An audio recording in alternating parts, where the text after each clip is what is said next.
Yo, what's going on, guys? Crispy Flakes, your man 4. Oh my goodness. Yo, what's going on, guys? Crispy Flakes, your man 4. Today's video, we got a video about my man Johnny Arnett titled The Players Who Won't Be Remembered as it pertains to the NBA players. Man, I'm going to give you a name right now. Man, I'm going to give you two names, okay? Jay Rich, who do you think of? If it's Josh Richardson, please leave the video now. For everybody else, you all know that as Jason Richardson. When's the last time you thought about him, man? He was a great player. And now some bum on the Miami Heat, man, who's only good on the Miami, Josh Richardson took his name. You got this man right here, man. You got Damian Lillard, man. This dude all top 20, top 75 All-NBA all time. Hasn't done nothing since growing that beard, man. My man K gonna pass him up. He'll be forgotten, man. Another forgotten player, Rasheed Wallace. Rasheed Wallace, man. I would take him over any power forward in the NBA right now, with the exception of Giannis Antetokounmpo, man. Just to name a few. Let's get it. May be triggering to some of you, but I honestly think that if you hear my thought process behind this video, you'll understand where I'm coming from. I could definitely see Damian even have some suggestions of your own. So listen, I've been following the NBA for a long time. I'm quickly approaching my mid-30s, and I've been obsessively... Yo, Johnny, you're older than me? Johnny, you got such a soft voice, man. Like, I'm not gonna lie, man. Like, Johnny is my dude, man. I did not know you were in your mid-30s, bro. I thought you were like, you're like an up-and-coming, like 19-year-old on the YouTube scene, man. You know, starting like you're 15 or something like that, bro. But dang, okay, man. All right. Since I was about 5 years old. Based on that fact, my watched experience goes all the way back to the mid-90s. Wow. But the truth is, I was actually watching games from long before that. Back in the day, we didn't have TiVo, I was YouTube, born in 92. or even the internet. If there was a remarkable game or highlight that you wanted to rewatch, then you had to record it on VHS tapes. That's exactly what my dad did to an obsessive extent, as he recorded every playoff game, all-star game, and some regular season games on VHS tapes throughout the 80s and 90s. Video me a blockbuster. This was the root of my passion for basketball, as I was addicted to these tapes. And while other 5-year-old children were watching things like Barney, I was busy watching my dad's tapes of 1980s basketball on repeat. I was watching Barney, man. I ain't gonna lie, man. I still have cardboard boxes full of VHS tapes of past generations. That was funny. That's how I'm so familiar with eras that I technically didn't live through, but I certainly feel like I did.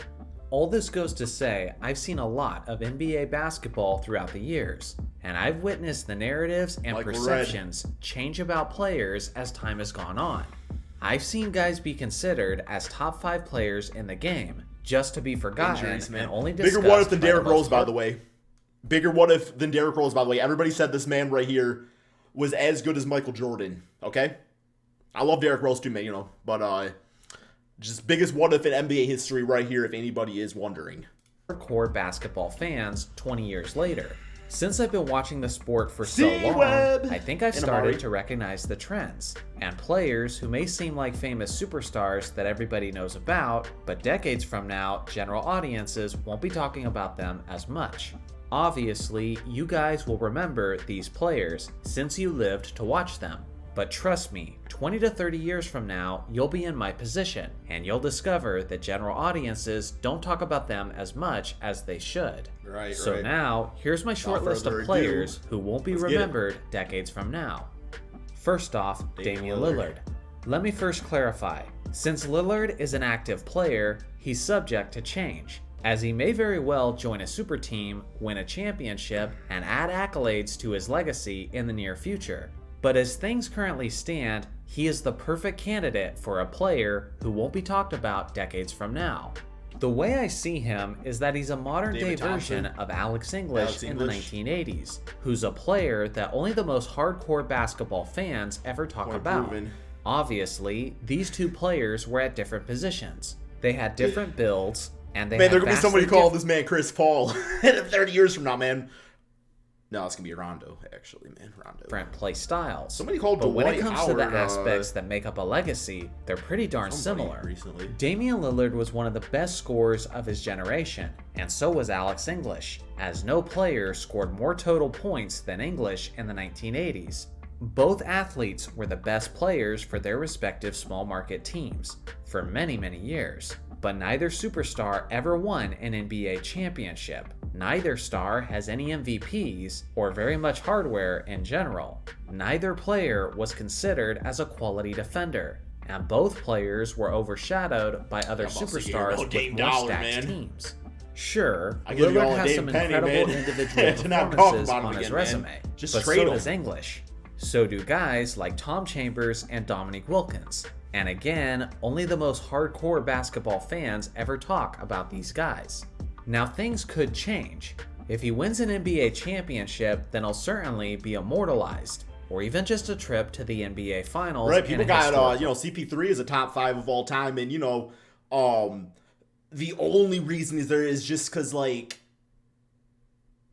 I don't really know, man. Why do we got Chris Paul so high up, man? What's the difference between CP? Oh, man, what am I doing with my performance? Could 1 second, guys. We got some quick editing to do here, man. There we go.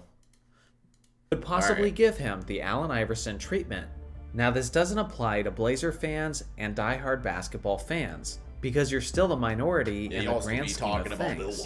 If Lillard is going to have a legacy that lasts for decades to come, then something needs to change within his resume, and it needs to change soon. Second up is Paul George. For a while, this Paul George, man. I don't know. What's the last time y'all thought about Danny Granger? Because he's like a longevity Granger, right? Has been considered as one of the best two-way players in the entire league. And he was even considered as an MVP candidate for a short period of time. Playoff Peace podcast, whatever he calls it. Many other great players of the past can make those same claims, but have since been forgotten. Players like Sidney Moncrief, Nate Thurmond, and Alvin Robertson were elite two-way players in their day, yet they're rarely mentioned in the modern era. Oftentimes, players' legacies are sustained by the iconic images that we remember them for. Without a single NBA Finals appearance, and with such a poor track record in game-winning situations, unfortunately, George won't have many iconic highlights that will stand the test of time. Post-game winners dropped on him. Consider your favorite legend from the NBA's past and picture one iconic highlight that you remember from their career. Man, that half-court shot, man, New Jersey Nets, man. When did it take place, and what was the situation? Without the gravity of the moment, even great players can appear as basic stats when enough time has passed. Also, I hate to be this brutal, but I would argue that from a legacy standpoint, the most memorable aspect of George's career was his Pandemic P nickname, based on his lackluster performance in the 2020 postseason. 20 years from now, people probably won't be talking about that, but the image of him clanking the side of the backboard is certainly ingrained in my memory. I'm not trying to be harsh, I'm trying to be honest. Legends are remembered mostly for 3 things: rings, records, and moments. Without any of those 3 things working in your favor, you're basically swimming upstream when it comes to building your legacy. Last on the list is Joe Johnson. Yes! ISO Joe was one of the great one-on-one players who was extremely skilled offensively. Although I will say, though, right now, I will give you the greatest Joe Johnson moment, man. The crossover ankle breaker on Paul Pierce, man. Player on this list. But in many ways, I think he also fits this criteria. He had a lot of quality traits that should be remembered. For one, he was incredibly difficult to stop in his prime, averaging as high as 25 points per game in 2007. Wow. What I personally appreciate about him is how he was one of the most clutch shot makers in the history of the game. Joe, man. And I say that with zero hesitation.